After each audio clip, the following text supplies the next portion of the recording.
बल्तिस्तान में अब इलेक्शंस होने हैं और इलेक्शंस के ऊपर इंडिया ने बड़ा एहतजाज किया कि जी आप गिलगित बल्तिस्तान में इलेक्शंस नहीं करवा सकते। लेकिन आजाद कश्मीर में इलेक्शंस होते हैं, आजाद कश्मीर में हमारी गवर्नमेंट भी है, कभी इंडिया ने इतना गुस्सा नहीं दिखाया। गिलगित बल्तिस्तान का गुस्सा लग रहा है वही जो हम सी पैक की बात कर रहे थे कि वो गेटवे है सी पैक का। इस वजह से इंडिया को ज्यादा परेशानी, ज्यादा फिक्र गिलगित बल्तिस्तान की है। आजाद कश्मीर के हवाले से तो उन्होंने कभी नहीं कहा कि वहां क्यों इलेक्शन हुए। देखिए, आजाद कश्मीर में भी आपके कभी इलेक्शन नहीं हुए, वहां पे सब सेलेक्टेड है, इलेक्टेड कोई नहीं है। पहली चीज। सर एक मिनट, आपका वहां पे कौन सा मोबाइल फोन चलता है आजाद कश्मीर में? कौन सा नेटवर्क? सारे नहीं सर, आपका मेन जो नेटवर्क है इट इज कॉल्ड एस्कॉम। ये स्ट्रैटकॉम है, ये Pakistani army owned communication network है जो पीओके में चलता है, राइट? अब मैं आपको बताता हूँ, मुझे सब पता है कहां पे उसके सर्वर है, मैं आपको अभी बताता हूँ, ठीक है ना? बात यह है कि it is run out of Muzaffarabad. जो स्ट्रैटकॉम है स्ट्रेटेजिक कम्युनिकेशंस, वो पाकिस्तानी आर्मी कंट्रोल्ड है। उसके हेड पाकिस्तानी आर्मी के सर्विंग ऑफिसर्स हैं, आपके कोर ऑफ सिग्नल्स के, और आपके उसके ईएमई के भी कुछ ऑफिसर्स हैं जो वहां पे। दूसरी चीज है कि हाँ, गिलगित बाल्टिस्तान से सीपैक आता है, और हमें इसलिए सीपैक हमें पसंद इसलिए नहीं, लोग ये अक्सर कहते हैं ना कि साहब ये भारत जो है वो सीपैक के खिलाफ इसलिए है कि पाकिस्तान की तरक्की हो जाएगी। हम दुआ देते हैं आपकी तरक्की, आप अमेरिका से बड़े बन जाओ, चाइना से बड़े बन जाओ, लेकिन गिलगित बाल्टिस्तान और पीओके हमारा एरिया है, इसलिए हमें प्रॉब्लम है। और तो आप कराची से लेकर आइए साहब, आप वहां पे बुर्ज खलीफा बनाइए हर 4 कदम पे, हमें क्या दिक्कत है? वो हमारा हमारा हमारा एरिया, यही हमारा मौकफ है, और इसीलिए इंडिया ऑब्जेक्ट कर रहा है। अच्छा सर, देखिए गिलगित बल्तिस्तान में भी क्या पता आप बकौल आपके सिलेक्शन ही हो, इलेक्शन ना हो, सिलेक्शन हो, पर जो कश्मीर में सिलेक्शन होती है उसमें कभी आप नहीं बोले आपके बकौल सिलेक्शन, हम तो उसको इलेक्शन ही कहेंगे। गिलगित बल्तिस्तान के इलेक्शंस के हवाले से आपकी पार्लियामेंट में लोगों ने स्पीचेस की, आपकी हुकूमत का बड़ा सख्त मौकिफ आया, वहां के कमेंटेटर्स का बड़ा सख्त मौकिफ आया कि जी गिलगित बल्तिस्तान में नहीं। तो इसलिए कि वहां पे सी पैक है, सिर्फ इस वजह से लगता यह है बजाहिर कि सिर्फ इस वजह से ज्यादा प्रॉब्लम है। हाँ, वो तो मैं बोल चुका हूँ, आपने मेरा शायद आंसर नहीं सुना। जी। हमें सबसे बड़ा, हाँ, देखिए ये सी पैक वहां पे है, ये इशू नहीं है। आप अगर मेरे प्लॉट पे घर बनाएंगे बिना मुझसे इजाजत लिए तो मुझे तो प्रॉब्लम होगी साहब। वो जमीन हमारी है, वो लोग हमारे हैं। मैंने प्लॉट का एग्जांपल इसलिए दिया, मुझे प्लॉट से मुझे कॉर्नर प्लॉट ध्यान है, तो मैंने बता दिया कि साहब अब मैं, आप लोगों ने वैसे ही मशहूर कर दिया पाकिस्तान में वो बाजवा साहब के चलते, तो मैं उसके बारे में कुछ बोलूंगा नहीं, लेकिन बात मैं यह है कि आपको उस पे बोले बगैर जाने नहीं दूंगा आपको, आगे उसी पे मैंने आपसे बात करनी है सर। जी, तो हाँ, तो हमारा जो मेन कंसर्न है वो यही है कि सीपैक गिलगित बाल्टिस्तान से जा रहा है, वो हमारा एरिया है, पीओके हमारा एरिया है। दूसरी चीज ये है कि अगर आप उसको आजाद कश्मीर बोलते हैं, आप लोग आजाद कश्मीर बोलते हैं ना, है ना? जी। उसका तो आजाद कैसे है, जरा मुझे ये बताइए कि वो आजाद है। आजाद पंजाब क्यों नहीं बोलते आप? आजाद सिंध क्यों नहीं बोलते? आजाद बलूचिस्तान, आजाद खैबर पख्तूनख्वा, वो आजाद कश्मीर क्यों है? उसको उसका नाम क्या गया, आजाद क्यों रखा है? मैं बताता हूँ सर, वो इसलिए कि वो हमने आप लोगों से आजाद करवाया था 1948 में, हम लोगों ने ले लिया आपसे और वो आजाद करा लिया, और वहां के लोग हैं, आप देखें वहां पे जो हुकूमत भी इस वक्त है वो एंटी इमरान खान हुकूमत है, मुस्लिम लीग नून की हुकूमत है वहां पे। उसके जो वजीर आजम है कल ही वो जलसा करके गए, खान साहब के खिलाफ प्रेस कॉन्फ्रेंस करके गए हैं, तो वहां पे तो देखें इसलिए हम उसको आजाद बिल्कुल। आप अच्छा, आपने बोला कि आपने हमसे ले लिया इसलिए आप आजाद कश्मीर बोलते हैं ना उसको, तो मुझे पता था आप यही बोलेंगे। अब आप मेरी बात सुनिए अतर साहब, वो कश्मीर है ही नहीं। वही बात तो हमारी वो एमपी साहब से भी हुई थी जो आपकी शो पे आए थे, ये सारे के सारे अपने आप को कश्मीरी बोलते हैं, आजाद कश्मीर। मैंने बोला उसको आजाद कश्मीर क्यों बोलते हैं? वो कश्मीरी बोलते नहीं, कश्मीरी खाना नहीं खाते, कश्मीरी कल्चर नहीं, कि हम कश्मीरी। और नवाज शरीफ भी बोलते हैं मैं कश्मीर, नवाज शरीफ पंजाबी है, वो कहता है जी मैं कश्मीरी हूं। कहां का कश्मीरी? एक लाइन आती है कश्मीरी बोलने की भाई, अगर आपको एक लाइन आती हो, उनको मैं बोल दूं कि यार कश्मीरी डिशेस का नाम बताओ, उनको कश्मीरी डिशेस का नाम नहीं पता। और पंजाबी इज देयर, वो सब, वो ठीक है, वो गोजरी बोलते होंगे, वो पहाड़ी बोलते होंगे, वो कोई भी लैंग्वेज बोलते होंगे, but it is very similar to Punjabi. 98% of the people in your called so called Azad Kashmir area, जिसको हम लोग पीओके बोलते हैं, वहां पे तो 98% people identify themselves as ethnic Punjabi. जितने मीरपुर वाले हैं, आप उनसे बोलिए और इंडिया के किसी पंजाबी को सामने बैठाइए, 90% of the word will understand. आप कश्मीरी में, आपको कश्मीरी अगर आपके सामने बोलेगा ना, आपको एक लफ्ज समझ में नहीं आएगा, क्योंकि उनका पूरा कल्चर, लैंग्वेज पूरी अलग है। ठीक। अच्छा सर, आपने कहा कि हम उसको कश्मीर क्यों बोलते हैं, आप फिर उसको पीओके क्यों बोलते हैं, पाक ऑक्युपाइड कश्मीर क्यों बोलते हैं? फिर आप उसको पीओपी बोला करें, पाक ऑक्युपाइड पंजाब बोला करें, कश्मीर तो है अब मैं वो बताता हूँ। आपके हाँ, मानने नहीं, से या हम लोग क्यों बोलते हैं, हम लोग क्यों बोलते हैं, क्योंकि जब आपने ऑक्यूपाई करा था उसको, तब वहां पे कश्मीरी थे, अब वहां पे कश्मीरी नहीं रहे। ये जो वर्ड है ना पाकिस्तान ऑक्यूपाइड कश्मीर, ये 47 48 का है। उस जमाने में सीज फायर लाइन होती थी, फिर लाइन ऑफ कंट्रोल बनी 1972 शिमला मुआहदे के बाद।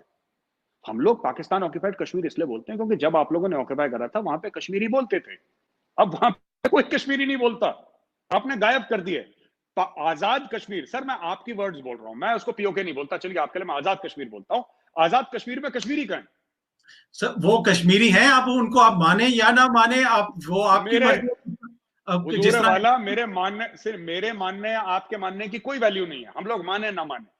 कश्मीरी वो है जो कश्मीरी जबान बोलता है, कश्मीरी वो है जो कश्मीरी खाना खाता है, जिसका कश्मीरी कल्चर है। उसमें से एक भी बाशिंदा एक लाइन कश्मीरी बोल सकता है? नहीं बोल सकता। Let's be very honest. वो वो झूठ बोल के देखिए, जी मैं कश्मीरी, वादी मैं के नहीं अंदर बोल सकता, उनको उनके आते नहीं।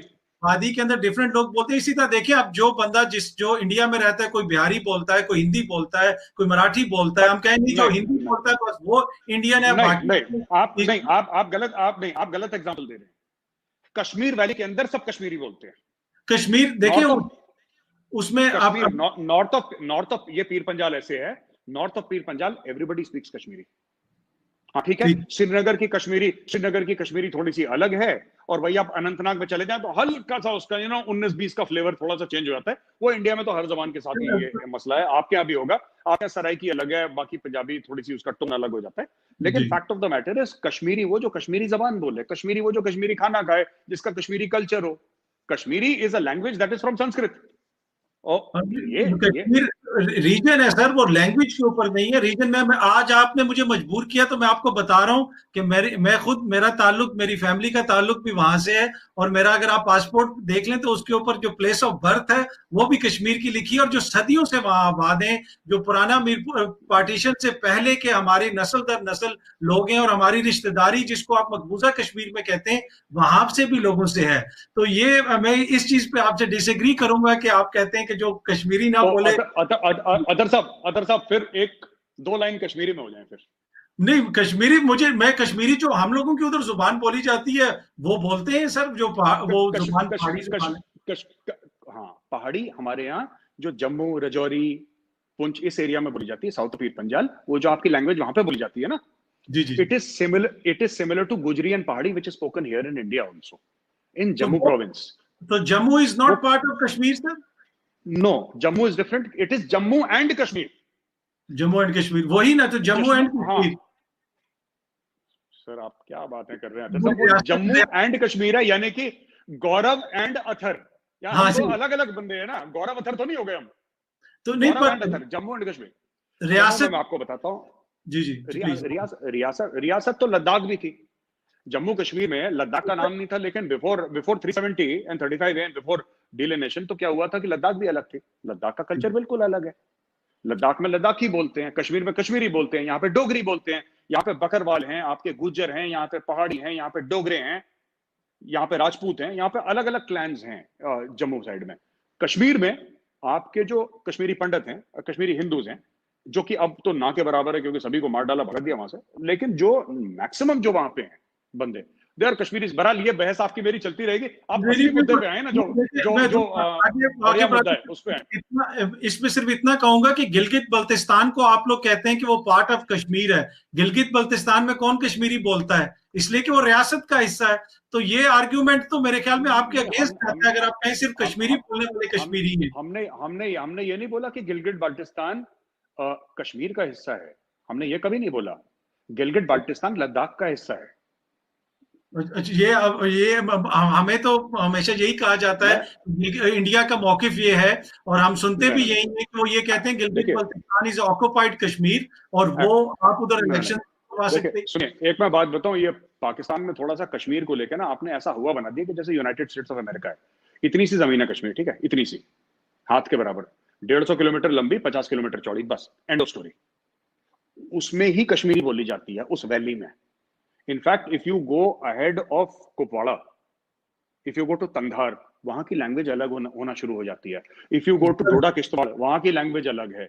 अगर आप नीचे नीचे आए, आप आरएसपुरा साइड में या जम्मू साइड में, वहां पे लैंग्वेज अलग है। मतलब कि कॉमनैलिटीज मिलेंगी आपको, लेकिन कश्मीरी जो जबान है, जो कश्मीरी बोलते हैं, कश्मीरी जबान का और इंडिया में किसी जबान का, कश्मीरी में बहुत the root language of Kashmiri Sanskrit, और उसमें आपको कोई मेल मिलाप नहीं मिलेगा। ये जम्मू वाला जो है ना, जो जम्मू वाला या साउथ ऑफ पीर पंजाल वाला, आप उसको बैठा दो, बोलो तू कश्मीरी समझ ले, नहीं, उसके ऊपर से बाउंसर जाएंगे पूरा। उससे आपसे एग्री करता हूँ कश्मीरी जुबान से, पर जो ये इशू है, ये टेरिटोरियल इशू है, लिंग्विस्टिक इशू नहीं है। जम्मू एंड कश्मीर दोनों में डिस्प्यूटेड टेरिटरीज हैं। गिलगित बल्तिस्तान में डिस्प्यूटेड टेरिटरीज हैं, जो हिस्टोरिक पार्ट था रियासत जम्मू कश्मीर का। तो लिंग्विस्टिक तो इशू ही नहीं है, ये तो इशू टेरिटोरियल पर अगेन इस पे हम लगे रहेंगे। आगे चलते हैं अगर आपकी इजाजत हो। आगे चलते हैं जी, बिल्कुल जी, बिल्कुल जी, बिल्कुल। We agree to disagree, और ये हमारे देखने वालों को एक अच्छा पैगाम है कि आप एक दूसरे से डिसएग्री भी कर सकते हैं और आगे बढ़ सकते हैं। अच्छा सर, जिस तरह मैंने कहा कि आजाद कश्मीर में इलेक्शंस के ऊपर इतनी आपकी तवज्जो नहीं होती, गिलगित बल्तिस्तान में सी पैक की वजह से ऑब्वियसली ज्यादा इंटरेस्ट है, और यही वजह है कि पाकिस्तान में तो कई सौ जर्नल हैं, कई सौ यहाँ पे अफसर हैं, कई सौ बहुत सारे लोगों की करप्शन भी होगी। लेकिन मेजर गौरव आर्या ने डायरेक्ट अगर किसी के कागजात निकलवाए पाकिस्तान से, तो वो आसिम बाजवा के, इसलिए कि वो सी पैक के चेयरमैन है अथॉरिटी के, और सी पैक को मुतनाजा बनाने के लिए आपने ऐसा किया। तो सी पैक की वजह से आपका इंटरेस्ट था आसिम बाजवा में। और दूसरा इसी क्वेश्चन का पार्ट अगर आप साथ शामिल कर लें, क्या इसमें आपको कोई पाकिस्तान से मदद मिली? क्या डॉक्यूमेंट्स कोई पाकिस्तान से आपने यकीनन निकलवाए होंगे? वैसे तो डॉक्यूमेंट्स नहीं आ सकते, आपने अपने ब्लॉग में भी इसका जिक्र किया, तो इस हवाले से भी हमें बताइए। अतर साहब, ऐसा है कि जो काफी पाकिस्तानी ये बोलते हैं कि साहब क्योंकि हमें सीपैक से परेशानी है, इसलिए हमने लेफ्टिनेंट जनरल आसिम बाजवा साहब को टारगेट करा। ठीक है, देखिए सीपैक में, आप मेरी बात सुन लीजिएगा 2 मिनट। सीपैक में इन्वेस्टमेंट चाइना कर रहा है, ठीक है, सीपैक बना भी चाइना रहा है, सीपैक को फायदा भी ज्यादा चाइना को ही हो रहा है, तो उसमें आसिम बाजवा कहां से आ गया बीच में? आसिम बाजवा अगर कल हट भी जाता है, जनरल आसिम बाजवा अगर कल हट भी जाता है, तो क्या सीपैक आप लोग बंद कर दोगे? नहीं करोगे ना, कोई और आ जाएगा उसकी जगह, जनरल आएगा, ब्यूरोक्रेट आएगा, पॉलिटिशियन आएगा, कोई एक्स बंदा आ जाएगा आपका, somebody will be chairman of CPAC authority.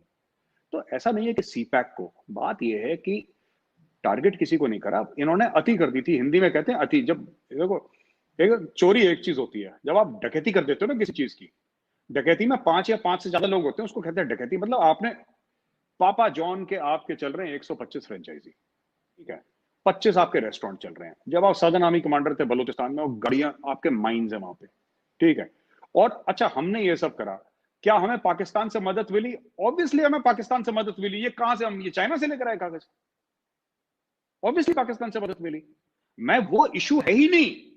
मैं तो पाकिस्तानी जो भाई बहन है जो सुन रहे हैं, मैं उनको बोलता हूं ये मसला है ही नहीं कि पाकिस्तान से मदद मिली या चाइना से मदद मिली। आप सिर्फ ये बोलो मेजर साहब आप झूठ बोल रहे हो कि सच बोल रहे हो, कहानी खत्म। अगर मैं झूठ बोल रहा हूं तो अतर साहब आपकी शो में आके मैं हाथ जोड़ के माफी मांग लूंगा कि साहब मुझसे गलती हो गई, मुझे माफ कर दो, आई एम सॉरी, मैं ये बोल दूंगा। ये इससे मिली साजिश है, ये सब लंबी चौड़ी बातें क्यों करते हैं? या तो मेजर आलिया झूठ बोल रहा है या वो सच बोल रहा है, कहानी खत्म हो गई। अच्छा, इस चक्कर में बेचारे वो जो नूरानी है, नूरानी को निपटा दिया आप लोगों ने। जबकि अगर कोई मेरी रिपोर्ट देखे और नूरानी की रिपोर्ट देखे, क्या नाम है उनका, आसिम क्या नाम, नहीं कोई में अहमद नूरानी या इस तरह, इसी तरह। मैं माफी चाहता हूं आपसे, मैं उनका नाम नहीं जानता। लेकिन ये देखिए, हमने तो नूरानी का नाम भी नहीं सुना था, पता है। अब हुआ ही है, मैं आपको बताता हूँ सच बात जो हुई है कि पाकिस्तान से हमें डॉक्यूमेंटेशन मिली, ठीक है। पाकिस्तान में ये चीजें बड़ी आसानी से हो जाती हैं, बिकॉज यू गिव मनी, सो बोला अच्छा ठीक है, अब इसको पैसा दे दीजिए, तो हमने पैसा दे दिया, उसने हमें रिपोर्ट दे दी। बात ये नहीं है कि पाकिस्तान में ऐसा होता है या नहीं होता है, बात यह है कि जो मेजर गौरव आर्या ने स्क्रीन पर डॉक्यूमेंट डाले हैं, क्या वो डॉक्यूमेंट सच्चे हैं कि झूठे हैं? क्या वो डॉक्यूमेंट सच्चे हैं या फैब्रिकेटेड है? अगर फैब्रिकेटेड है तो फिर मैं पाकिस्तानी लोगों से माफी मांगूंगा। अगर वो सच्चे हैं तो आप फिर अपने जनरल साहब से बोलिए कि साहब ये क्या क्या बोल रहा है गौरव आर्या, पर उसके बारे में कोई बात नहीं कर रहा। सब लोग बोल रहे हैं साहब क्या आपको मदद मिली थी, क्या कोई साजिश थी? That is not important. मदद तो हमें पाकिस्तान से ही मिलेगी साहब, मंगोलिया थोड़ा ना देगा कागज में, किसी पाकिस्तानी ने ही पैसे लेके दिए होंगे। अच्छा, मुफ्त में भी नहीं देगा वो, क्यों देगा मुफ्त में? And we don't expect anybody to work for free, ठीक है, ये प्रोफेशनल लोग हैं। तो ठीक है भाई, आपने आपको इसके लिए कोई आपके बड़ी साजिश, बड़ा गेम कोई करने की जरूरत नहीं है। कोई भी क्लर्क, देखिए आपके यहाँ पता है क्या कल्चर थोड़ा सा पाकिस्तान में जो है, खासतौर से फौज में, एक रॉयल कल्चर है आपका ना। वो थोड़ा सा वो वडेरा जमींदारी टाइप का, कि अरे कोई है फाइल लाओ, अब वो फाइल हैंडल करते हैं 50 क्लर्क। पूरी उसकी नहीं में छोटी सी फौज है, सेक्रेटरी के सेक्रेटरी के सेक्रेटरी हैं सबके सब। तो you find the right person, you give him money, वो आपको दे देता है, कहानी खत्म, हमने डाल दिया। मैं तो पाकिस्तानी सिर्फ एक चीज बोलूंगा, सिंपल सी बात है, आप ये बोलो साहब, गौरव आर्य ने झूठ बोला, सच बोला। अगर झूठ बोला तो मैं माफी मांग लूंगा, सच बोला है तो आप बोलो साहब। अब वो नूरानी जो है बंदा, अहमद जो भी है उसका नाम, अहमद नूरानी बोला कि मेजर गौरव आर्य का एजेंट है। ठीक है, मेरा एजेंट क्यों है? आप ये छोड़ दो ना, मेरा एजेंट है, मरीख से आया है, चांद से आया है, वो छोड़ दो ना। आप ये बताओ नूरानी सच बोल रहा है झूठ बोल रहा है? बात हक की है, बात सच की है, या तो वो सच बोल रहा है या वो झूठ बोल रहा है। अब सी पैक के खिलाफ साजिश है। अरे सी पैक अगर इतना इंपॉर्टेंट है तो करप्ट बंदा क्यों लगाया? ये तो जब, ये ऐसी बात नहीं कि ये देखिए, ये कब हुए भाई साहब ये अपॉइंट सी पैक के चेयरमैन? एक साल हुआ इनको तो तकरीबन थोड़ा ही अरसा हुआ, बिल्कुल रिसेंटली साल मोटा मोटी, जी हो जी सकता जी। है कमी हो साल से, राइट। अच्छा, अब अतर साहब एक बात बताइए, ये adviser to media adviser to prime minister कब लगे? रिसेंटली कुछ 6-7 रिसेंटली महीने कुछ इसी तरह। 6-7। क्या इन्होंने जो hundreds of millions of dollars का एम्पायर खड़ा करा है, क्या इन्होंने 7-8 महीने में खड़ा कर दिया? नहीं ना, ये तो काफी अरसे से चला आ रहा था।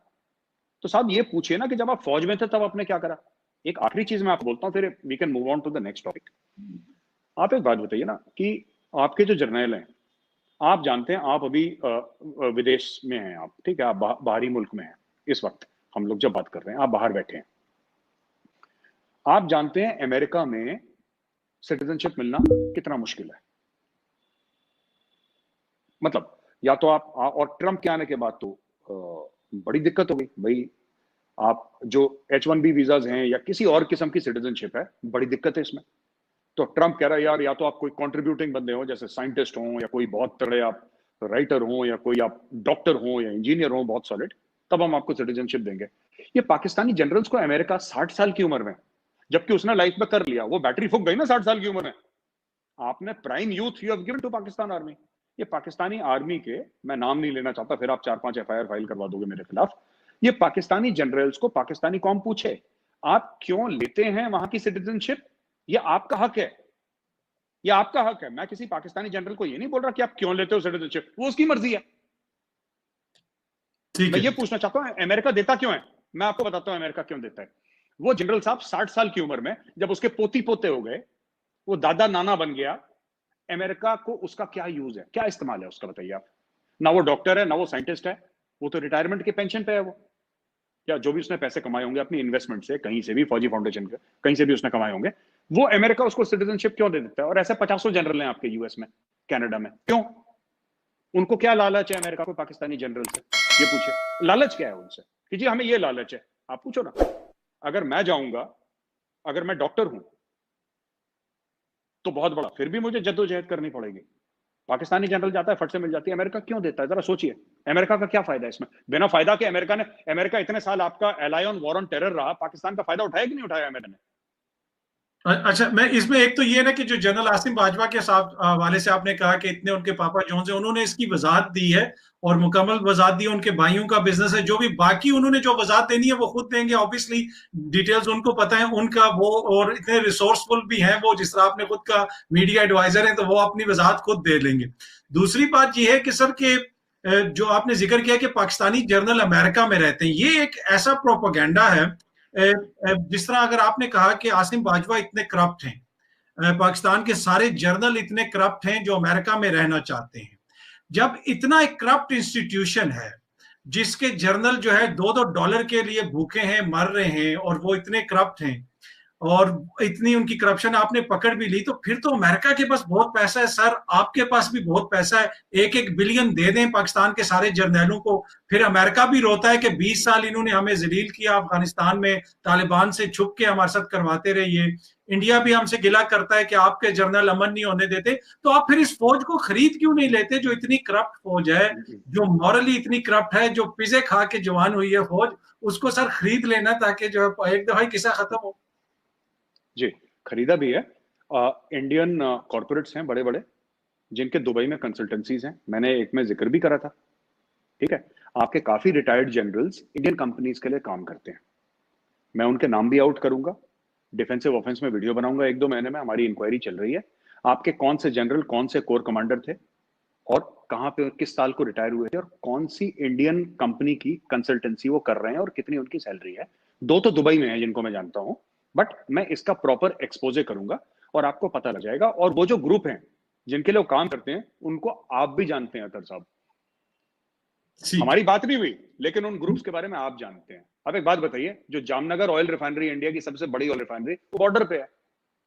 मुकेश अंबानी की जो ऑयल रिफाइनरी है, पाकिस्तान के बॉर्डर पे है। क्या मुकेश अंबानी को उतनी बुद्धि, इतनी अकल नहीं है कि बैंक पाकिस्तान बॉर्डर पे, जिसके साथ हम 3-4 जंग लड़ चुके हैं, आपने रिफाइनरी वहां पे करी? कैसे बनाई रिफाइनरी वहां पे, ऑयल रिफाइनरी जामनगर में? वो रिफाइनरी है, वहां पे तेल नहीं निकलता जमीन से, रिफाइन होता है तेल। कैसे बनी वहां पे, क्या हुआ? We will do a full expose on this, हम आपको डिटेल्स लेकर आएंगे। अभी जैसे हम लोगों ने वो एक्सपोजे करा था उसके ऊपर, जो FATF का, जो पता नहीं आपने वीडियो देखा कि नहीं देखा, तो उसके ऊपर जिसके हम नंबर हमने बताए थे सारे के सारे, वो ना वो मेरा नंबर आउट करते, ना मैं उनका नंबर आउट करता, वो गैमा गेमी में उनके से हो गया, फिर ये मामला आगे जी। अच्छा, नहीं, पर अगेन सर, वो आपने वो तो नहीं कहा, जिक्र नहीं किया कि एक ऑर्गेनाइजेशन जो इनहेरेंटली इतनी करप्ट है, जिसकी लीडरशिप इतनी ज्यादा करप्ट है, फिर वो किस तरीके से सरवाइव कर रही है। अमेरिका भी उससे नाखुश है, अमेरिका 5-10 बिलियन दे दे जर्नैलों को, न्यूक्लियर प्रोग्राम भी रोल बैक करवा ले, सब कुछ बंद करवा ले, तो फिर अगर इतने जो देखिए, करप्ट हैं, मैं आपको जो बताता हूँ पैसे दे रहे हैं, वो तो सब कुछ जी बेच, जी। वो तो फिर किसी को उनसे कोई शिकायत नहीं होनी चाहिए, पैसे दें और सब कुछ खत्म करवा दें। देखिए सुनिए, मैं आपको बताता हूँ, 2 चीजें हैं इसमें। आपका ये कहना है कि साहब, जो ऑर्गेनाइजेशन अगर इंस्टीट्यूशनली करप्ट है और जनरल $2-2 के लिए बिक रहे हैं, तो उसको खरीद क्यों नहीं लेते, राइट? मैं आपको एक छोटा सा एग्जांपल देता हूँ, क्योंकि वो गजल है ना, बात निकलेगी तो फिर दूर तलक जाएगी। हमारे पास इतना टाइम भी नहीं है, हमारा 53 मिनट्स हो चुके हैं अभी। मैं जी आपको जी छोटी सी सर। बात बताता हूँ। मैंने पाकिस्तानी आर्मी के साथ के सामने, मैंने पाकिस्तानी आर्मी को फेस करा है, ठीक है। और मैं, आप पाकिस्तानी है, मैं माफी चाहूंगा, मुझे पाकिस्तानी आर्मी पसंद नहीं, ठीक है। लेकिन अगर कोई ये बोले कि वो आर्मी प्रोफेशनल नहीं है, तो ये मैं मानने को तैयार नहीं कि वो आर्मी प्रोफेशनल नहीं है, ठीक है। That army knows what it is doing, ठीक है। और आपकी जो जूनियर लीडरशिप है पाकिस्तानी आर्मी की, वो बहुत अच्छी है, ठीक है। वो सीनियर आके वो पॉलिटिकल पावर में, इख्तिदार में आ जाते हैं, फिर वो चले जाते हैं, फिर प्रेसिडेंशियल पैलेस में 3-3, 4-4 बंदे, फिर वो दिक्कत हो जाती है। Because politics will corrupt anybody. Politics में जो जाता है वो बड़ी मुश्किल से बच पाता है, वो करप्ट हो ही जाता है। मैं पाकिस्तानी आर्मी को मैंने ऑपरेट करते भी देखा है, ठीक है। ये मैं आपको प्रॉपरली ऑन रिकॉर्ड कहना चाहता हूं। इसके ऊपर मैं पूरा नहीं जाऊंगा, क्योंकि फिर वो बहुत लंबा चौड़ा एक्सप्लेनेशन हो जाएगा। पर मैं ये मानने को तैयार नहीं हूं कि सील टीम 6 एबटाबाद में आई और पाकिस्तानी फौज को पता नहीं था। मैं आपको बताता हूं मैं क्यों कह रहा हूं। ये जो पूरी कहानी है ना, ये जीरो, डार्क 30 और ये सब जो पिक्चरें बनी हैं कि पाकिस्तानी फौज को हवा नहीं थी, मुझे पता है पाकिस्तानी फौज की क्या कैपेबिलिटीज हैं और क्या नहीं है। तो कोई ये बोले कि सील टीम 6 आई, राइट, सील टीम 6 आई, सील टीम 6 ने पीएमए काकुल की नाक के नीचे, राइट, पीएमए काकुल की नाक के नीचे उसने ऑपरेशन करा 45 मिनट के, गन फायर हुआ, धमाके हुए, एक हेलीकॉप्टर क्रैश हुआ, उसके बाद वो वापस उड़ के अफगानिस्तान चले गए अपने बेस पे, और पाकिस्तानी फौज को पता नहीं चला। आई एम सॉरी सर, ये हजम नहीं होता। बिकॉज आई नो, अगर कोई और ना, कोई कोंगो शोंगो की फौज होती, या कोई माफ करना, मैं आइवरी कोस्ट की या पोपा न्यू गिनी की फौज होती तो हो जाता। पाकिस्तानी आर्मी इतनी गई गुजरी नहीं कि उसको पता नहीं चला। अब मैं आपको बताता हूं मेरा क्या इसमें, जिसको कहता है ना, मेरा क्या एनालिसिस है इसमें। किसी ना किसी को वो $25 मिलियन जो हैं, जो ओसामा का अवार्ड था, उसके हेड मनी थी ना ओसामा की, $25 मिलियन, उनकी वेबसाइट पे है जी, ठीक है। किसी ना किसी को information leading to the killing और arrest of Osama bin Laden, information leading to the arrest और killing of, elimination of Osama bin Laden, वो पैसा किसके पास गया? मैं आपको बता रहा हूं कि ये डिलिबरेट था। तो ये मैं मानने को तैयार नहीं हूं कि पाकिस्तानी फौज को पता नहीं था। और मैं फिर आपको बोल रहा हूं, आपका आपकी जो जूनियर लीडरशिप है वो कारगिल में भी ना, इट एक्वेटेड इटसेल्फ वेरी वेल। जो आपकी जूनियर लीडरशिप है, जो आपके कैप्टन हैं, मेजर्स हैं, लेफ्टिनेंट कर्नल्स हैं, right, they acquitted themselves with lot of honour and lot of courage in Kargil war. हमारे टाइम का तो कारगिल ही वॉर है, हमने तो 71 में तो पैदा भी नहीं हुए थे, ठीक है ना। लेकिन the problem is with the senior leadership. अच्छा, दूसरी एक और चीज है कि जहां जहां अमेरिका को लगता है वहां वहां अमेरिका करता है। फॉर एग्जाम्पल, अमेरिका पाकिस्तान को पूरी तरीके से अपसेट नहीं कर सकता, क्योंकि अभी भी आपके बिन कासिम पोर्ट से सामान जाता है। आपका पूरा जो वहां पे कोलिशन फोर्सेस हैं, अमेरिका तो एक दिन हाथ झाड़ के निकल जाएगी अमेरिका, जिस दिन उनको लगेगा कि अफगानिस्तान में उनका एंड रिजल्ट मिला नहीं मिला, जिस दिन बोला one day it will go ना, इट्स नॉट देयर परमानेंटली। ऐसा तो नहीं कि 100 साल के बाद भी अमेरिका वहां पे रहेगा। एक दिन अमेरिका, पहले भी अमेरिका कर चुका है। America has done that in the past when the Soviets left। America ने एक दिन हाथ झाड़ा, बोला कि ठीक है, थैंक यू। तो अमेरिका के साथ जो भी रिलेशनशिप है, जो लोग कहते हैं ना आज पाकिस्तान में, कहते हैं कि जनाब आप, हम लोग सफर कर चुके हैं, आप अमेरिका के खेमे में जा रहे हैं, आपको नहीं पता अमेरिकन धोखा देंगे। आपका अमेरिका हमें धोखा नहीं दे सकता, क्योंकि हम पैसा देके खरीद रहे हैं अमेरिका से। अमेरिका हमारे ऊपर कोई फेवर नहीं कर रहा। अमेरिका को माल बेचना है, हमारे पास पैसे हैं, ये हमारा रिलेशनशिप है। एक की दुकान है, एक ग्राहक है। ठीक, वो पर अगेन सर, वो मुझे आंसर नहीं मिला कि इतनी करप्ट इंस्टीट्यूशन उसके जर्नैलों को खरीद क्यों नहीं लेते, इसलिए कि मैंने स्ट्रेटेजिक। आपको बताया ना, तो मैंने सर आपको बताया। पर देखें, आपकी 20 सुनिए, मैंने सुनी, पर 20 साल के बाद भी तो देखें, जिस तालिबान को पाकिस्तान पहले दिन से कह रहा था, आज उसी तालिबान के साथ इंडिया भी बात कर रहा है, अमेरिका भी बात कर रहा है, और अमेरिका खुल के कह रहा है कि पाकिस्तानी जर्नैलों ने बेसिकली हमारे कमर में स्टैब किया, हमारे साथ डबल गेम किया, हमारी बात नहीं मानते। तो देखिए, जिससे आप पैसे लेते हैं उसके सामने आप फिर आंखें नहीं दिखा सकते। तो ये तो मतलब मानने वाली बात नहीं है कि अगर जर्नैल करप्ट है। नहीं, अतर जी, हिलरी क्लिंटन जब पाकिस्तान आई थी, उसने क्या बोला था जब केरी लूगर बिल के ऊपर बात हुई थी? उसने उसने कहा, बोला था कि, उसने ये बोला था, और उसने हामिद मीर को बोला था, उसने हामिद मीर को बोला था कि जरूरी नहीं है कि आप ये पैसा लें, आपको पैसा भी चाहिए, फिर आप अपसेट भी हो रहे हैं, ऐसा नहीं हो सकता। उसने, हामिद मीर का इंटरव्यू मैंने भी देखा है, हामिद मीर को क्या बोला था उसने? यही तो बोला था कि you don't have to take this money, don't take this money. Kerry Lugar का पैसा नहीं चाहिए, मत लो यार, हमने कौन सा तुम्हारे गले के अंदर ही डालना है पैसा। दूसरी चीज है कि जो आपको क्या लग रहा है, कोई किसी के पास कोई पैसा नहीं दे रहा होगा। मैं आपको बोलता हूं ना, अलग अलग लोगों से अलग अलग चीजों का फायदा उठाते हैं। अब जो अमेरिका, देखिए, जो पैसा कमाया आसिम सलीम बाजवा ने, आप कह रहे हैं ना कि अगर इतनी करप्ट ऑर्गेनाइजेशन है उसको पैसे देके क्यों नहीं खरीद लिया। मैं आपको बताता हूं कैसे खरीदा। आपका आसिम सलीम बाजवा साहब ने जो पैसा कमाया, सारा का सारा तब कमाया जब पाकिस्तानी फौज में थे, ठीक है। ये पापा जॉन वापा जॉन, जो उनके भाई के खुद के नाम पे तो कोई नहीं रखता, सब बीवी के भाइयों के नाम पे ही रखते हैं। तो सब बाजवा, बाजको है, बाजको उनकी कंपनी है, बाजको क्या कर रही है, तो काम धंधा कर लिया, ठीक है। और आप एक बात बताइए, उनको अचानक इतने कॉन्ट्रैक्ट कैसे मिल गए? उनको अचानक किस किस बेसिस पे आपने 125 पिज्जा के आउटलेट दे दिए? कौन सा उन्होंने बहुत बड़ा कोई कमाल कर रखा है? कौन से नॉन, बाजवा कोई नॉन केटरर है भैया, कोई नॉन, उसने कोई नॉन बिजनेसमैन है। वो खुद कहते हैं कि I belong to very this thing, normal family, middle class family से आया, उनका खुद बयान है। फिर ऐसे ही तो अमेरिका खरीदता है आपके जनरलों को। आप क्या सोचते हैं कि 10-10 सूटकेस लेके जाएगा बाजवा साहब के घर पे? बाजवा साहब कैसे बने मल्टी मिलियनर? किस तरीके से? पाकिस्तानी फौज की जनरल की सैलरी कितनी होगी? जितनी इंडियन आर्मी की जनरल की होगी। कितनी होगी? 2 लाख, 3 लाख, 4 लाख, और कितनी होगी? ऐसी होगी। आपके हमारे रुपए में थोड़ा सा फर्क है, हो सकता है आपकी ज्यादा हो, but if you equalise everything, more or less, give और टेक 10, 50, 20, 25% वही सी सैलरी है। तो यही चीज है। आपने आपने आपने फायदा उठाया जनरल का, ठीक है, आपने फायदा उठाया जनरल का। आपने जनरल साहब को बोल दिया, जो करप्शन है ना पाकिस्तानी फौज में, आपने क्या करा कि एक तो इंस्टीट्यूशनलाइज करप्शन है कि भाई रिटायरमेंट के बाद फौजी फाउंडेशन जाओगे, वहां पे पैसा कमाओ, ठीक है। या प्लॉट मिलते हैं आपके यहाँ, सबके प्लॉट आपके यहाँ निर्धारित हैं। कर्नल को इतना मिलेगा क्लास बी सिटी में, ब्रिगेडियर को क्लास ए में मिलेगा, मेजर जनरल को इतना मिलेगा। राहिल शरीफ साहब को तो इस्लामाबाद में 93 एकर्स का प्लॉट उन्होंने दे दिया, 93 एकर्स का। और 93 एकर्स का, यहाँ पे हमारे जितने भी आर्मी चीफ है ना, पिछले 10 आर्मी चीफ के पास टोटल मिला के 93 एकड़ नहीं होंगे बेचारों के पास। मेरा नहीं सर, इस्लामाबाद में कहीं और अलॉट हुई होगी, इस्लामाबाद में तो इतनी जगह नहीं, किसी और जगह पे जमीन अलॉट हुई। सर मैं कह रहा हूं जंगल के बीच में दी। क्यों दी? वो फौजी जर्नैल है भाई, उसने कर दी मुल्क की खिदमत, उसका फर्ज था, उसको सैलरी मिली, कहानी खत्म। थैंक यू, हाथ जोड़ो जाओ। अच्छा, ये देखें, इस पे भी again we agree to disagree के मैं जिस तरह मैंने पहले कहा कि मैं आपकी बहुत सारी बातों से मुत्फिक नहीं हूँ।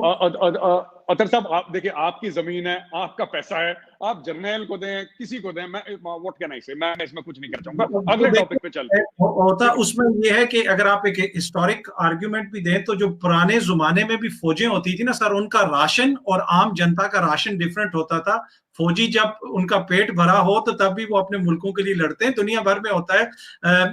आपको भी पता है कि आप खुद भी इंडिया में इस हवाले से आप तहरीक चलाते रहे कि वन पेंशन वन रैंक, उस हवाले से कि हमें जो मराहत मिलती हैं वो कम मिलती हैं, वो सही दी जाएं। आपने एक वीडियो बनाई कि ऑफिसर्स को आप उसकी फैमिली को ला के बिल्कुल सड़क पे छोड़ देते हो, रिटायरमेंट के बाद शॉर्ट सर्विस वाले जो ऑफिसर हैं उनको 1 करोड़ रुपया दें। तो देखें, ये तो वो सारे वही चीजें हैं जो पाकिस्तान आर्मी को मिलती हैं, आप उसी का मुतालबा कर रहे हैं और हमें क्रिटिसाइज भी कर रहे हैं सर। नहीं, अतर साहब देखिए, किसी की हक की लड़ाई, ठीक है, किसी की पेंशन की लड़ाई, किसी की स्टेटस की लड़ाई, हमारी वन रैंक वन पेंशन, मैं देखिए, मैं आपको एक बात बता दूं, इसमें भी एक सबक है।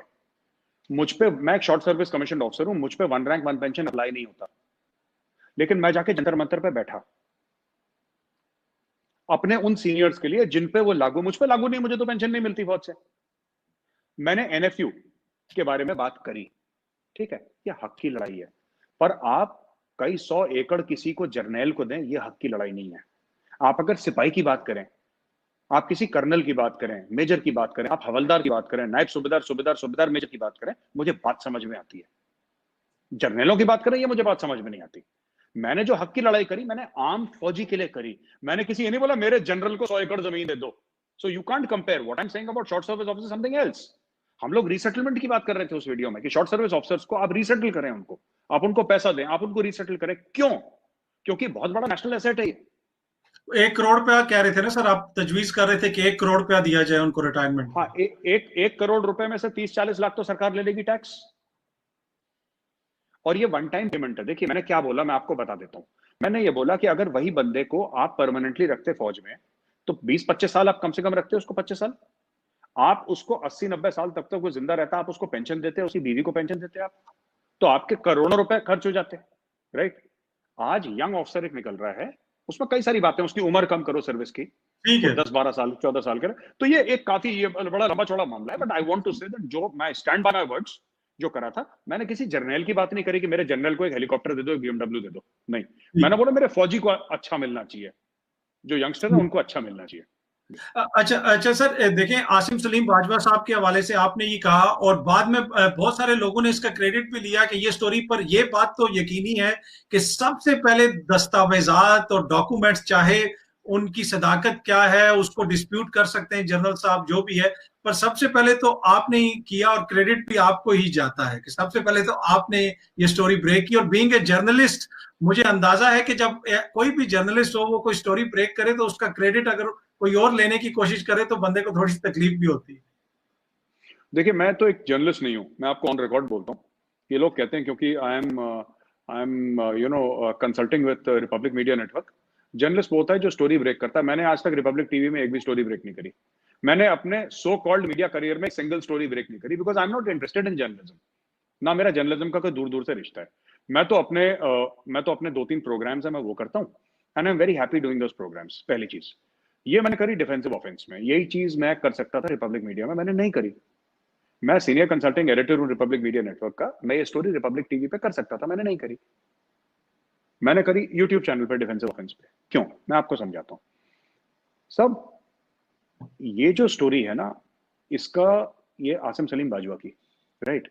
हमने क्या मेंशन करा? अगर आपने वीडियो देखा होगा, उस वीडियो में हमने क्या बोला? हमने पापा जॉन बोला। हमने बलूचिस्तान जब सदर्न आर्मी कमांडर थे तब हमने उनकी 2-3 इंपोर्टेड कार्स की बात करी, राइट। और हमने मिडिल ईस्ट में हमने उनके रियल एस्टेट के बिजनेस की बात करी। जो नूरानी साहब ने बात करी, नूरानी साहब ने तो पीएचडी कर दी उसके ऊपर। अच्छा, दूसरी चीज यह है कि मेरे बोलने से पहले भी पाकिस्तानी सोशल मीडिया पे ये चीजें चल रही थी।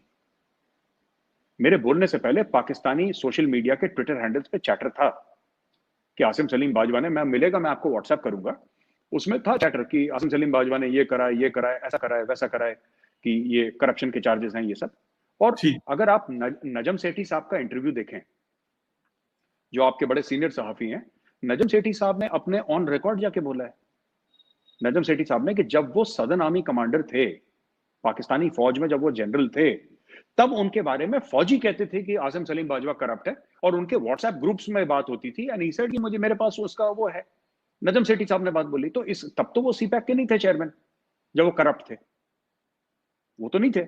और हमें इनके बारे में, ये हमारे रेडार में कब आई है? हमारे रेडार तो बाद में आए, जब पीएमओ पहुंचे, ये सब जब हमें पता लगा इसके बारे में, तो हमने देखा कि ये बैजको क्या है। मैंने बड़ा अजीब सा नाम है।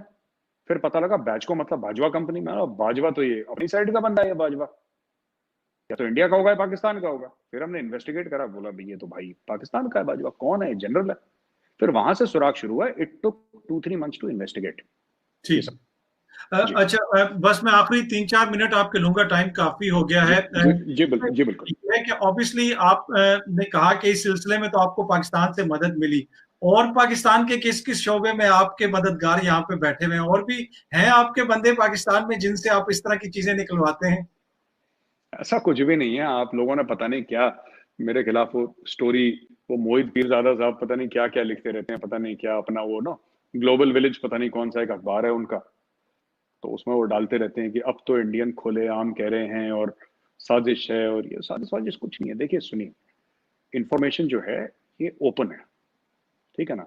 अगर कोई, अच्छा एक और चीज मैं आपको बताता हूँ, मैं क्योंकि इस वक्त पाकिस्तानी इंडियंस दोनों देख रहे होंगे, मुझे किसी पाकिस्तानी ने आज तक फैक्चुअली काउंटर नहीं करा वीडियो बना के, आर्टिकल लिख के। एक लफ्ज है जो बहुत पाकिस्तान में बिकता है जी, साजिश कर रहा है कोई। क्या साजिश कर रहा है ये नहीं पता, कैसे कर रहा है नहीं पता, लेकिन कर रहा है जी, साजिश है। पहली चीज ये मेजर है, इसने फौज क्यों छोड़ी, इसने 5 साल नौकरी करी कि 7 साल नौकरी करी, इसका रंग काला है। मैं, यार तू रिश्ता ला रहा है मेरे लिए, रंग काला है गोरा है, शादी करवानी है मेरी? यार बात यह है कि ये जितने भी लोग हैं ना, अब काफी लोगों ने करा कि कोई आए, जो इस तरह की बात करता है वो तो इंतहाई फजूल बात है सर, टू बी ऑनेस्ट। ये जातियात इस किस्म की, ये तो उनका मेंटल लेवल इस किस्म का, अगर किसी की आप शख्सियत के ऊपर इस घटिया हमला करें। आप मैं ये कह रहा हूं कि नहीं अतर साहब, मैं आपको बताता हूं कि आप हमला जरूर करें, ठीक है, आप हमला करें, आप जाती हमला भी करें, मुझे उससे भी कोई प्रॉब्लम नहीं है। आप सब कुछ बोल, लेकिन do it with a little bit of sophistication, थोड़ा सा क्लास होनी चाहिए, थोड़ा सा ऑफिसर लाइक OLQ बोलते हैं हम लोग फौज में। आप भी एक फौजी खानदान से, आपको पता OLQs बोलते हैं, ऑफिसर लाइक क्वालिटीज, थोड़ा अफसर की तरह, यू नो। थोड़ा सा हम लोग, ये तो पानी है खैर, यू नो, ये दिस इज वाटर। मैं आपको कसम से बोल रहा हूँ, आप शक कर रहे हैं मेरे ऊपर, पानी है ये। बट मैं आपको ये बता रहा हूँ कि थोड़ा सा ना, जैसे कि ऑफिसर होता है ना, लिटिल बिट ऑफ स्टाइल, थोड़ा सा क्लास, थोड़ा सा सोफिस्टिकेशन, ये करके वो ट्रक ड्राइवर टाइप का ये नहीं करना चाहिए इससे। अच्छा, इससे फर्क क्या पड़ेगा? ये किसको कह रहे हैं आप वैसे सर, ये किसने किया इसे? मैं नाम तो नहीं जानता बंदों का, I am not aware of the name, मुझे नाम याद नहीं है, लेकिन काफी लोग पाकिस्तान में 8-10 लोग हैं जिन्होंने वीडियो बनाया कि जी ऐसा है, अपने आप को क्या समझता है, कोई कह रहा है गर्दन काट देंगे, वो काफिर है, गर्दन काट देंगे। मतलब काफिर बकरा थोड़ना हो जो तुम गर्दन काट दोगे, मेरी यार बच्चों वाली बातें कर रहे हो, ये काट देंगे वो काट देंगे, तो और ये ऐसा है, और काफी ट्वीट्स वगैरह। देखिए इनसे मुझे कोई फर्क नहीं पड़ता, ठीक है। उसका रीजन है क्योंकि ये लोग जो ट्वीट करते हैं ना, एक तो इनकी फॉलोइंग नहीं है ट्विटर पे, there is no following at all, nobody this thing. तो दूसरी चीज है कि जो वीडियोस बनाते हैं इनकी भी फॉलोइंग नहीं है। डिफेंसिव ऑफेंस का 1 मिलियन टच कर रहा है, ऑलमोस्ट टच कर जाएगा अगले महीने 1 मिलियन, फिर by the grace of God 2 million, 3 million, 4 million, 5 million over a period of time. So हमारे जो भी वीडियोस हैं, अगर हमारी, मैं पाकिस्तानियों से यही कहना चाहता हूं जो देख रहे हैं कि साहब अगर हमारी रिसर्च में गलती है तो आप फैक्ट पे बात करिए। साहब मेजर साहब आपने गलत बोला है, झूठ बोला है, ये कागज है, आप झूठ बोल, वो कोई नहीं बोल रहा, वो बोल रहा है ये बंदा ऐसा है, वो इसकी हाइट ज्यादा नहीं है, ये काला, यार जैसे अपने खानदान का रिश्ता ला रहा हो। अच्छा, हाइट मेरी काफी ठीक है भाई। द वे कितनी हाइट है सर वैसे आपकी? 178 सेंटीमीटर्स। फुट में कितनी होगी ये? फुट में नहीं पता मुझे, बट 178 सेंटीमीटर्स मेरे इंडियन आर्मी के आई कार्ड पे लिखा था, इसलिए मुझे याद है। मैंने वैसे नापी नहीं। 178 centimetre, I don't know, 6 foot के करीब होगी ये, 6 फुट? नहीं 6 फुट नहीं, 6 फुट से कम है। 6 फुट से कम हूं मैं, 6 फुट नहीं हूँ। 5'10.5", 5'11" के दरमियानी में, ओके ओके ओके, वो थोड़ा थोड़ा अपने आप को खुश करने के लिए मैं थोड़ा सा पंजे के ऊपर खड़ा हो जाता हूँ ना, कभी कभी झूठ बोल देता हूँ अपने आप से थोड़ा सा। 5'10" से ऊपर is a very decent height. मेरी भी इससे थोड़ी सी ज्यादा है, मेरी 6 के करीब है, पर इसी के उसमें है। तो नहीं, ये बड़ी अच्छी। अच्छा सर, मैं बस आखिरी एक दो सवाल है आपसे। जी बिल्कुल, जी बिल्कुल, जी बिल्कुल। अब आपने जिक्र किया, हमारे इंडिया का भी जिक्र हुआ, इंडिया की इकोनॉमी का भी जिक्र हुआ, और एक तरह से आपकी बातों से ऐसा लगा कि आप समझते हैं कि मोदी जी जो है वो ठीक परफॉर्म कर रहे हैं, और आप साथ साथ ये भी कह रहे हैं कि वो दोबारा आ जाएंगे इलेक्शंस जब दोबारा होंगे। अगर इंडिया की 100%। इकोनॉमी की आपने बात की, आपने कहा हमारे जो सारे स्टैट्स हैं, फिगर्स हैं, जो बेसिक्स हैं, वो बड़ी अच्छी हैं, जिसकी वजह से मोदी जी को एडवांटेज है कि ये दोबारा बाउंस बैक करेगी हमारी इकोनॉमी। पर अगर आप इनकी बेसिक्स की तरफ जाएं, इकोनॉमी की तरफ जाएं, तो उसका बहुत बड़ा क्रेडिट मनमोहन सिंह साहब को जाता है। उन्होंने रिफॉर्म्स, जो इकोनॉमिक रिफॉर्म्स की। तो मैं ये चाहूंगा कि इसमें आप मुझे डिप्लोमेटिक आंसर ना दें, वे जो है ना अपने दिल पे हाथ रख के बताएं, अगर इन दोनों वजीर आजमों से में से आपने चुनना हो तो कौन सा वजीर आजम बेहतर है? मोदी जी बेहतर है या मनमोहन सिंह साहब बेहतर थे? दो चीजें हैं कि Manmohan Singh was a great economist, और बिल्कुल आपने ठीक बोला कि उस समय कांग्रेस का रूल था, और जब लिबरलाइजेशन हुआ इंडिया का 1991-92 की बात है, तब तो हम कॉलेज में थे। तो ये मनमोहन सिंह का ही ब्रेन चाइल्ड था, राइट। ये मनमोहन सिंह का ही ब्रेन चाइल्ड था, इसमें कोई शक नहीं है। क्योंकि उस समय तो मोदी जी चीफ मिनिस्टर भी नहीं थे, उनका कोई जानता नहीं था उनको, ज्यादा लोग नहीं जानते थे उनको। वो राष्ट्रीय स्वयंसेवक संघ आरएसएस के हैं वो, तो उस समय कार्यरत थे आरएसएस में। तो इसमें कोई डाउट नहीं है कि मनमोहन सिंह और भी लोग थे, प्रणब मुखर्जी थे जो फॉर्मर प्रेसिडेंट थे, honourable Shri Pranab Mukherjee ji, he was also one of the people. So Congress party के दो चार स्टालवर्ट थे जिन्होंने मिलकर करा, but under the this thing, और ये पूरा जो मामला हुआ ना। अच्छा, मनमोहन सिंह जी उस समय शायद, I think if I am not mistaken, he was the finance minister, something like that, I don't remember, मुझे ऐसे याद नहीं है, but he was this thing, but definitely he was one of the architects of this reform, right. ये मैं मानता हूं। और आपकी नजर में इंडिया के लिए आपको कौन सा पसंद है? मैं आपका पूछूं, इसके आर्ग्यूमेंट्स तो लंबे हैं दोनों साइड्स के, मैं ऐसे हाँ, कि अगर आपको हाँ। एक चूज करना पड़े तो आप किसको चूज करें? आई थिंक, मैं ये समझता हूं कि आज तक Narendra Modi has been India's best prime minister. उसका रीजन है, ठीक है, I think Narendra bhai Modi is India's best prime minister till date. This includes Jawaharlal Nehru, this includes every prime minister of India, ठीक है। उसका रीजन है, अब देखिए आईआईटी आईआईएम तो जवाहरलाल नेहरू जी के टाइम पे हुए शुरू, तो उन्होंने भी सब प्राइम मिनिस्टर्स ने कंट्रीब्यूट करा है। तो जो लोग ये कहते हैं ना कि नहीं उन्होंने कुछ नहीं करा और सारा मोदी जी ने करा है, वो भी लोग गलत कहते हैं। आपके हर एक प्राइम मिनिस्टर ने, चाहे वो जवाहरलाल नेहरू हो, चाहे कोई भी प्राइम मिनिस्टर हो, सबने बहुत कंट्रीब्यूट करा है। इंडिया ऐसे नहीं अचानक 2014 में आके इतना बड़ा बन गया कि उसके पहले बिल्कुल गांव था, फिर अचानक 2014 महीने वो शहर बन गया, ऐसा नहीं है। कंट्रीब्यूट उन्होंने बहुत करा है, लेकिन I would give my vote to Modi. There is a reason, he understands India, ठीक है। वो बंदा करप्ट नहीं है। आज तक ऑपोजिशन ने जो भी बोला है ना, चिढ़ के बोल दिया किसी के बारे में, एंड में कुछ नहीं निकला। उस बंदे के पास वो दो कपड़े थे, वो दो कपड़े लेके अहमदाबाद चला जाएगा किसी ना किसी दिन, जिस दिन प्राइम मिनिस्टर नहीं रहा नरेंद्र मोदी, ठीक है। पहली चीज। दूसरी चीज, ही इज कमिटेड पर्सन। और ज्यादातर आप आरएसएस वाले लोग देखें, आपको बहुत देखेंगे जो आइडियोलॉजिकली बहुत कमिटेड किस्म के लोग हैं। और इसमें आपके न्यूक्लियर साइंटिस्ट्स हैं, इसमें आपके एस्ट्रोफिजिसिस्ट्स हैं, इसमें आपके डॉक्टर्स हैं। तो वो सर, ये अब आरएसएस के हैं ये साइंटिस्ट और न्यूक्लियर, मतलब उन ये कह रहे हैं आप? हाँ, आपके शुरू से आपके नासा में जो साइंटिस्ट बैठे हैं इंडिया के, वो कितने आरएसएस के हैं। आपके जो टॉप आपके डॉक्टर्स हैं यूएस में, कितने इंडियन डॉक्टर्स हैं वो आरएसएस के हैं। RSS is a social organisation, it is Swayamsevak Sangh. Swayamsevak means it's a voluntary organisation, right. तो एक आरएसएस का, जो आरएसएस के बारे में आपको बताया है पाकिस्तान, आपने आरएसएस के ऊपर कोई किताब पढ़ी है? मैंने आरएसएस पे कोई किताब नहीं पढ़ी। मैं एक काम मैं भेजूंगा आपको, आप देखिएगा एक बार, आप पढ़िएगा। बिकॉज वो आप इमरान खान के ट्वीट, इमरान खान ने भी नहीं पढ़ी, वो ना ट्वीट करते रहते हैं आरएसएस फलाना फाशिस्ट ऑर्गेनाइजेशन। तो मैं ये नहीं कह रहा कि आरएसएस में कोई कमी नहीं है, लाख कमियां जरूर होंगी आरएसएस में, मना नहीं कर रहा कि इट इज नॉट कि सब दूध में धुले आरएसएस के, हर जगह एक जैसे बंदे नहीं होते।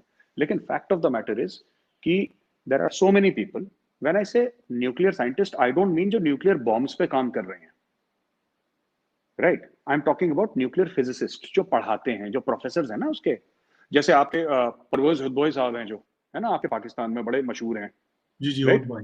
सो हाँ, when I say nuclear scientists, I do not mean nuclear scientist जो कि इंडिया के एटॉमिक प्रोग्राम में है। I mean nuclear scientists who are scientists who teach kids, तो बच्चों को ठीक। पढ़ाते हैं university, many of them, so they are highly educated also.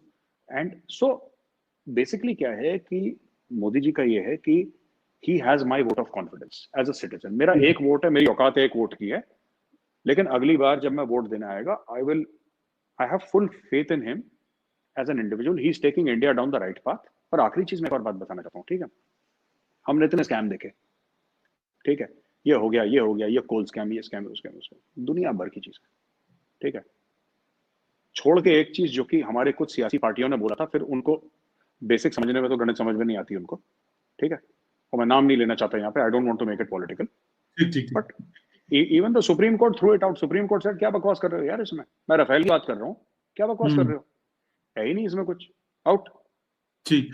अच्छा सर, यहाँ पे मैं आपसे ये पूछना चाहूंगा, मैंने इंडिया के प्राइम मिनिस्टर का तो पूछा, मोदी जी का आपने कहा वो मेरे फेवरेट हैं। जब मोदी जी प्राइम मिनिस्टर बने तो हमारे जो प्राइम मिनिस्टर थे नवाज शरीफ साहब, वो उनकी इनॉग्रेशन सेरेमनी पे वहां पे वो गए भी, और लग रहा ऐसा था कि उनका वर्किंग रिलेशनशिप थोड़ा अच्छा है। मोदी जी जहाज से जाते हुए अचानक एक दिन लाहौर भी उतर गए, उनसे मिले भी वहां पे। तो पाकिस्तान में इस वक्त जो मौजूदा क्यादत है वो बेहतर थी इंडिया के लिए, या जो नवाज शरीफ साहब की हुकूमत थी वो बेटर थी इंडिया के लिए, रीजन के लिए, पीस के लिए? देखिए, पाकिस्तान के साथ कभी पीस हुआ नहीं 72 सालों में।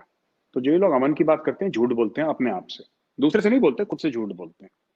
अगर मैं ये कह दूं कि नहीं साहब, ये गारंटी है कि कभी पाकिस्तान के साथ दोबारा जंग नहीं होगी, तो ये झूठ है। ये ऐसी बात नहीं है, मुझे नहीं पता, मैं ये नहीं कह सकता होगी होगी, और मैं ये भी नहीं कह सकता कि नहीं होगी, पहली चीज।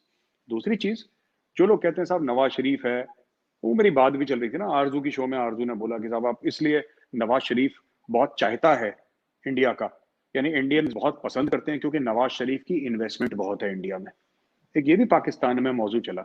तो मैंने आरजू जी से यही बोला, मैंने बोला आरजू जी कितना पैसा है नवाज शरीफ के पास? कितना है? 1 बिलियन, 2 बिलियन, 3 बिलियन है पैसा कितना नवाज शरीफ के पास? अगर नवाज शरीफ सब कुछ बेच दे, अपनी स्टील की मिल, अपनी प्रॉपर्टी, अपना जो भी पैसा, जो पनामा में कहते हैं जो पैसा कमाए, सब बेच दे और वो इंडिया में डाल देना, ऊंट के मुंह में जीरा भी नहीं है वो। तो ये सब लोग ना, नवाज शरीफ बड़ा क्लोज है क्योंकि नवाज शरीफ ने बड़ी इन्वेस्टमेंट करी है, वो बेचारे के पास है ही नहीं, गरीब के पास पैसा। वो इंडिविजुअल लेवल पे रईस है वो, as an individual he is very rich, but institutional investment उसके पास कितना पैसा है नवाज शरीफ के पास? कितना? 1 बिलियन, 2 बिलियन, कितना दे दिया उसने? It's not impressive at all.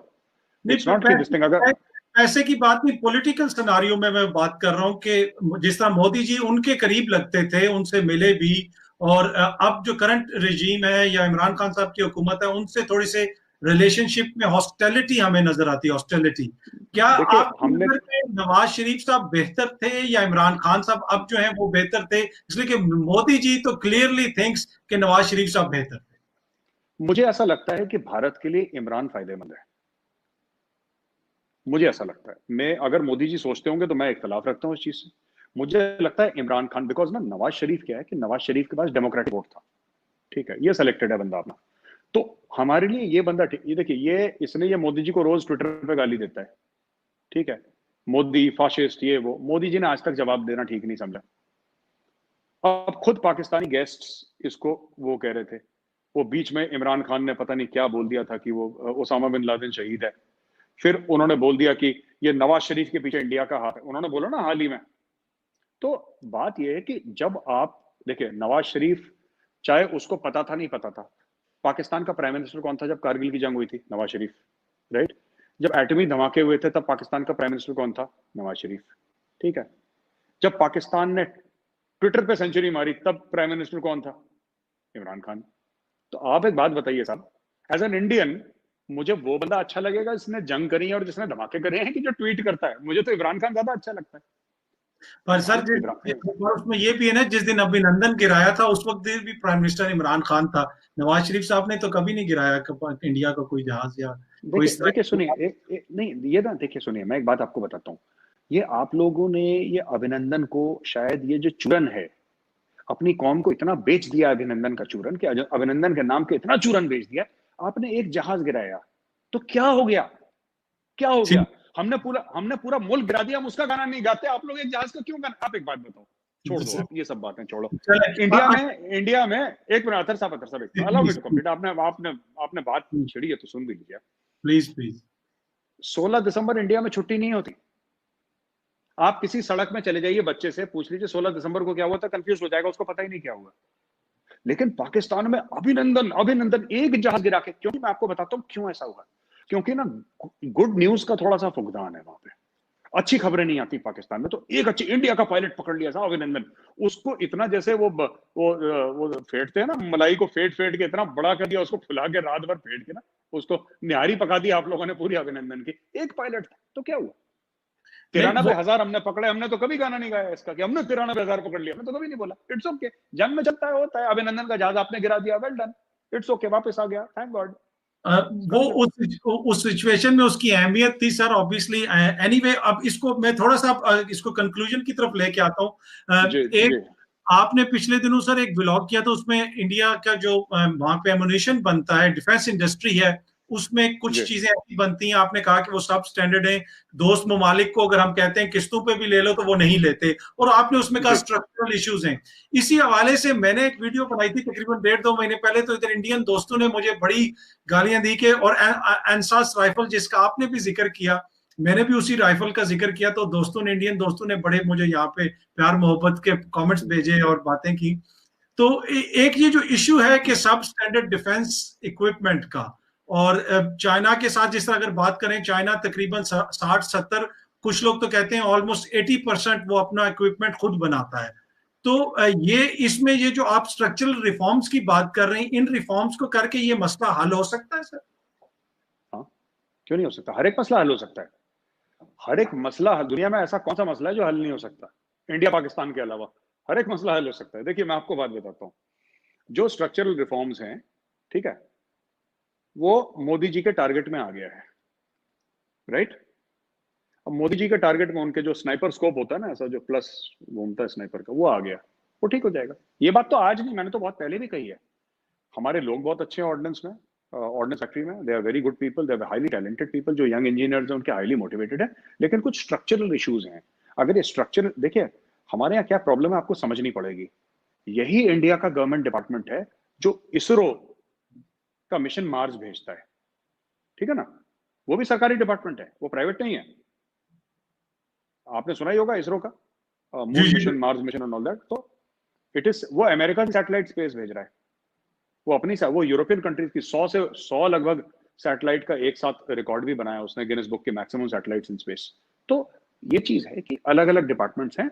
हम लोग एक इंडिया में, पता है हमारा एक कल्चर है, हम लोग कभी जिसको कहते हैं ना घर का गंद, आपने देखा होगा कुछ लोग होते हैं जो घर में गंद होता है, झाड़ू लगाया ना, फिर उसको फेंका नहीं, उसको कारपेट के नीचे डाल दिया कि अगर दिख नहीं रहा ना तो फिर है नहीं। शुतुरमुर्ग जैसे होता है, शुतुरमुर्गी कहते होंगे उर्दू में भी ना, जो बड़ी चिड़िया होती है जो शुतुरमुर्ग। हाँ, दूसरी चीज ये है कि यार अगर इतना गंद हमारे घर से निकलेगा तो नेबर क्या बोलेंगे, ये भी होता है। इंसान सोचता है ना, सोसाइटी में रहता है, समाज में रहता है। तो हम लोगों के यहाँ ये कल्चर नहीं है कि नेबर क्या बोलेंगे, neighbour we are hardly interested in, neighbour क्या बोलेगा उसकी वैल्यू है नहीं। सबसे पहले अगर हमें ठीक करना है तो हमें सबसे पहले, मैंने उसमें ये भी बोला कि कोई ये ना बोले कि इसमें किसी ने साजिश करी है। मैंने उसमें बोला वीडियो में कि हमें साजिश, ये नहीं, कुछ नहीं, हमारी गलती है, हमें ठीक करनी है और हम इसको ठीक कर देंगे, कहानी खत्म। ठीक, इतना बड़ा मुल्क है, इतने इदारे हैं, तो परफेक्ट तो कोई भी नहीं है। ठीक।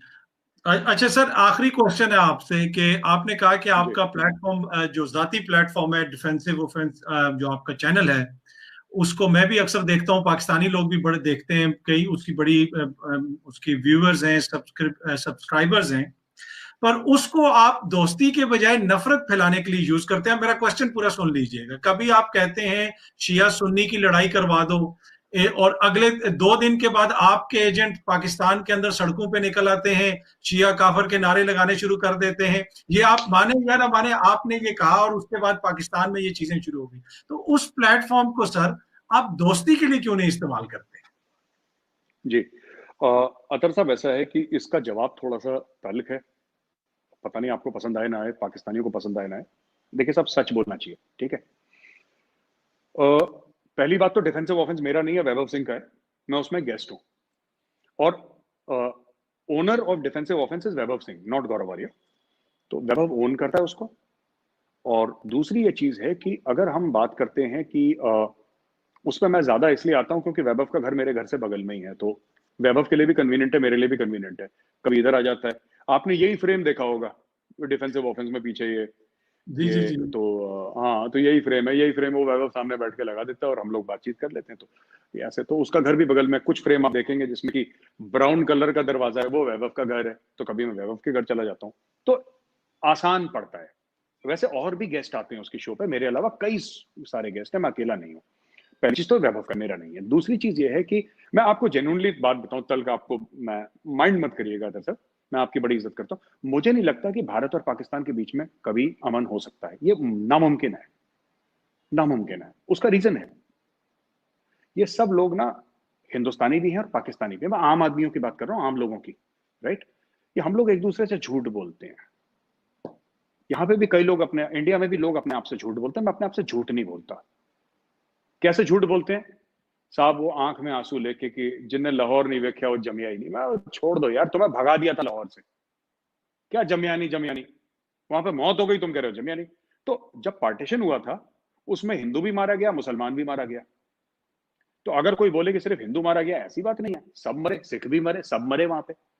तो जो नेबर थे एक दूसरे के साथ, कई सौ साल से जो एक ही गांव में रहते थे, जिनके बाप दादा एक साथ खाना खाते थे, त्योहार मनाते थे, उन लोगों ने एक दूसरे की गर्दनें काटी हैं।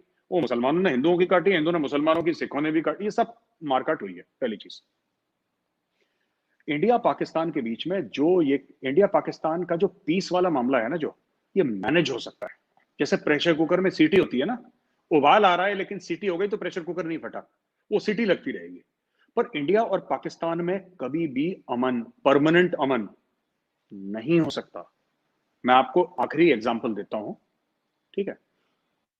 ये दुश्मनी इतनी गहरी है, इतनी ज्यादा गहरी है कि ये रिपेयर होने वाला, ये वो घाव नहीं है जो भर जाएगा। ये रिश्ता रहेगा, ये रिश्ता रहेगा, इससे खून निकलता रहेगा, इससे मवाद निकलता रहेगा, और कई जनरेशन तक मवाद निकलेगा। देखिए, हम तो ये कहते हैं कि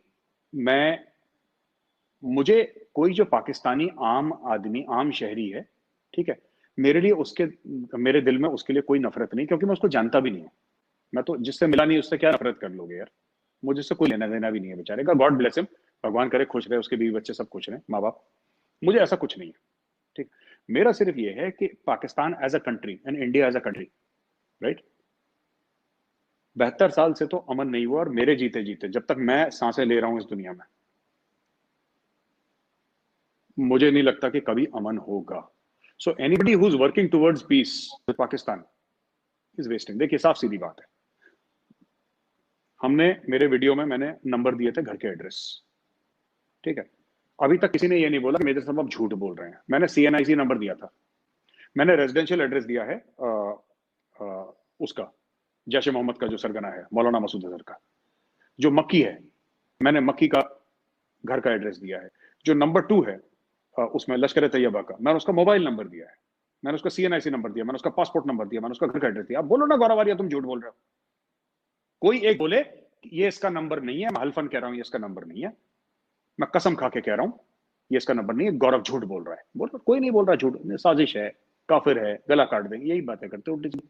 तो मैं कह रहा हूं कि साहब, ये जो दुश्मनियां है ना, ये इतनी ज्यादा चली गई हैं कि there is no concept of peace. मैं जानता हूं इंडिया में ये चीज बड़ी अनपॉपुलर होगी और मुझे सुनना पड़ेगा इसके ऊपर, क्योंकि यहाँ पे भी वो फाख्ते उड़ाने वाले बड़े हैं ना, वो पिजन पुजन उड़ा देते हैं सफेद से अमन की आशा वाले, यहाँ पे भी बड़े सारे हैं, ठीक है। बट सच्ची बात यह है कि अतर साहब, मैंने फौज में कोई ज्यादा लंबी नौकरी नहीं करी, राइट, पर मैंने अपने मैं माफी चाहूंगा आपसे फिर से, आई अपोलोजाइज टू यू कि मैं ऐसी बात कर रहा हूं अतर साहब, लेकिन मेरे कई भाई, कई दोस्त हैं ना, जिनका नाम नेशनल वॉर मेमोरियल में है। मेरे दिल में माफी नहीं है इस मामले को लेकर। पूरा हिंदुस्तान एक तरफ हो जाए, ठीक है। मैं बाकी हम मिलेंगे, आप रूह अफ़ज़ा पीना, मैं विस्की पीऊंगा, ठीक है। आपको नींबू पानी पिला देंगे, ठीक है। मैं स्कॉच पी लूंगा, चीयर्स हम लोग कर लेंगे, आप अपने ग्लास से, मैं अपने ग्लास से। वो at a personal level, some of my very good friends, मेरे कुछ आइडल्स हैं जिनको मैं बहुत एडमायर करता हूँ, वो पाकिस्तानी हैं।